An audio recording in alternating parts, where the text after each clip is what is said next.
Hello guys, I hope आपकी preparation काफ़ी अच्छी चल रही होगी। तो आज हम मैकेनिक्स में काइनेमेटिक्स 1D मोशन का फर्स्ट लेक्चर डिस्कस करने जा रहे हैं। तो जो भी हमारे चैनल पर नए हैं वो इस चैनल को सब्सक्राइब कर दें और इस वीडियो को लाइक कर दें। तो इसमें हम बेसिकली थ्योरी को कॉन्साइज रखेंगे और ज़्यादातर क्वेश्चन पे फोकस करेंगे एंड क्वेश्चन से ही थ्योरी को डील करेंगे। काइनेमेटिक्स को बेसिकली दो कैटेगरीज में डिवाइड किया जा सकता है। पहला है 1D मोशन और दूसरा हो गया 2D मोशन। 1D जो है इसमें भी हम दो कैटेगरी डाल सकते हैं। पहला होता है constant acceleration and the second one is non constant या वेरिएबल एक्सेलरेशन। सबसे पहले हम कांस्टेंट एक्सेलरेशन से डील करते हैं।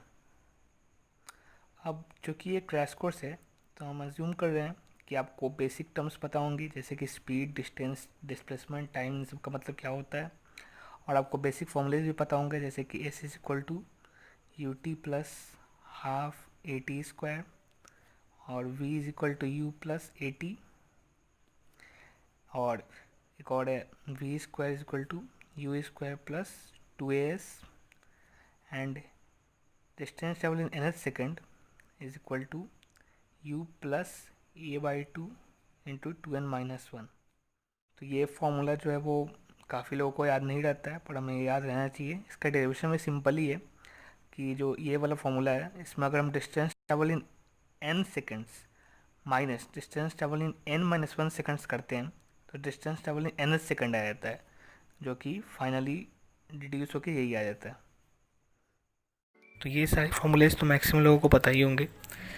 एक और फॉर्मूला है s is equal to U plus V by two into T.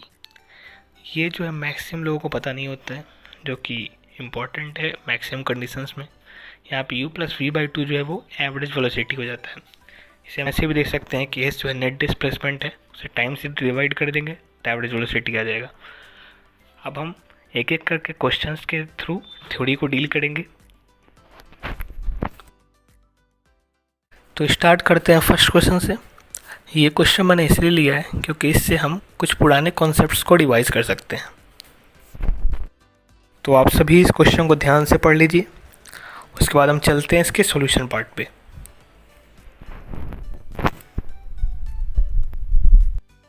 तो इस क्वेश्चन के लिए हमें सबसे पहले एवरेज वेलोसिटी और इंस्टेंटेनियस वेलोसिटी का कॉन्सेप्ट समझना होगा। तो सबसे पहले हम एवरेज वेलोसिटी डिस्कस कर लेते हैं। तो पहला पॉइंट है एवरेज वेलोसिटी। एवरेज वेलोसिटी होता है total displacement by total time taken, ये हो जाता है हमारा एवरेज वेलोसिटी। और वही अगर हम इंस्टेंटेनियस वेलोसिटी लिखते हैं तो ये जो है इसमें इसको हम लिख सकते हैं D R by D T, या फिर अगर ये जो डेल्टा टी है वो टेंड कर रहा है जीरो की तरफ तो हम इसको मतलब ऐसे भी लिख सकते हैं limit of delta T tends to zero delta R by delta T. तो अगर किसी एकदम छोटे टाइम इंटरवल में हम मेज़र करते हैं कि उसका वेलोसिटी क्या है, एकदम मतलब किसी एक इंस्टेंट पे मेज़र करते हैं, तो वही हो जाता है हमारा इंस्टेंटेनियस वेलोसिटी। और हम एक दो पॉइंट्स डिस्कस कर लेते हैं कि आपको पता होगा जैसे कि डिस्टेंस जो है वो ऑलवेज ग्रेटर देन और इक्वल टू होता है मैग्नीट्यूड ऑफ डिस्प्लेसमेंट। ये पॉइंट आपको ध्यान में रहना चाहिए। और इसी के अकॉर्डिंग जो हमारा इस एवरेज स्पीड होता है वो हमेशा ग्रेटर देन और इक्वल होता है मैग्नीट्यूड ऑफ एवरेज वेलोसिटी।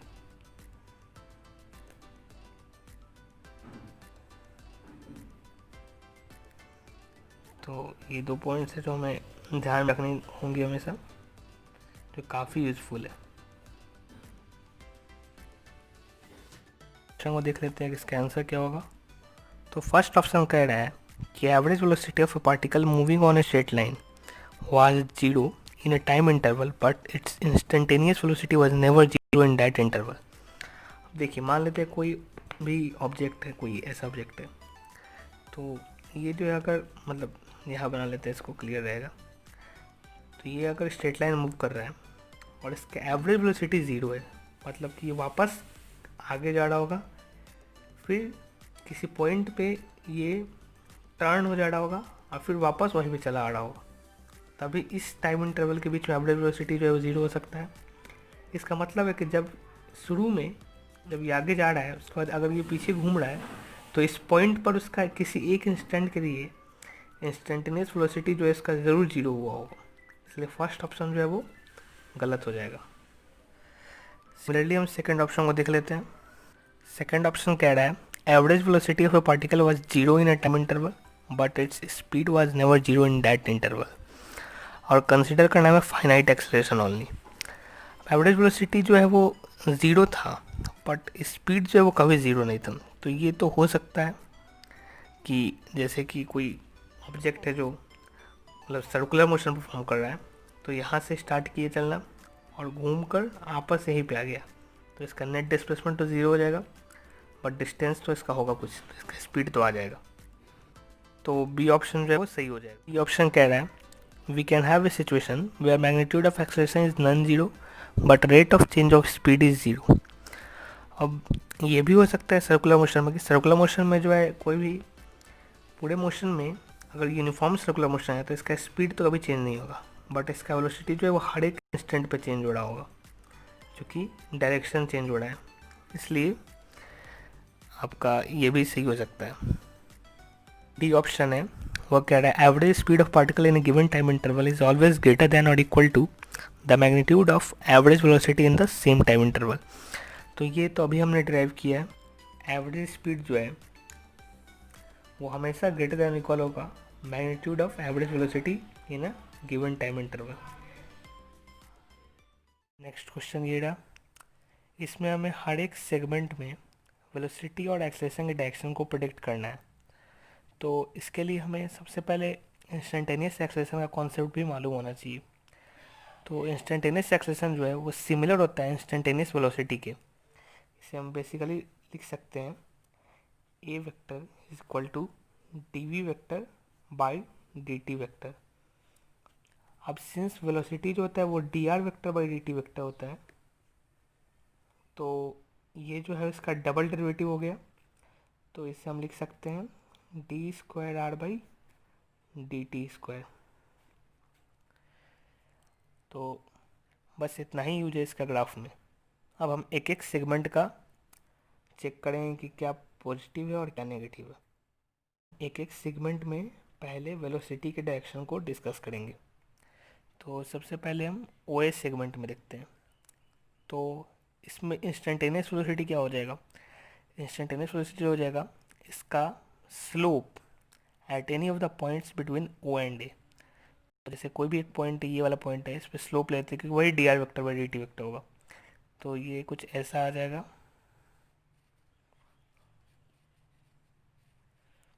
यहाँ पे ऐसे आ जाएगा। तो ये स्लोप आपको दिख रहा है कि ये स्लोप जो है वो पॉजिटिव है।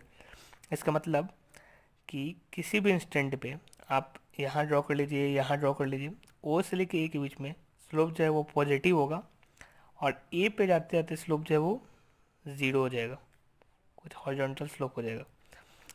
इसलिए यहाँ से हमें दिख रहा है कि हमेशा स्लोप जो है वो पॉजिटिव है। इसका मतलब कि ओ सी में वेलोसिटी जो है हमेशा पॉजिटिव होगा, तो वेलोसिटी जो है यहाँ पे पॉजिटिव हो जाएगा। और हमें देखने का एक और वे है कि ओ ए में हमें देखना है तो हम डायरेक्ट ओ और ए को ज्वाइन कर सकते हैं, तो इससे हमारा एवरेज वेलोसिटी का स्लोप आ जाएगा, सॉरी एवरेज वेलोसिटी आ जाएगा उस स्लोप से। तो उस स्लोप से हमें पता चल जाएगा कि एवरेज वेलोसिटी का डायरेक्शन क्या है। तो ये स्लोप जो है, ये वाला स्लोप भी पॉजिटिव ही है।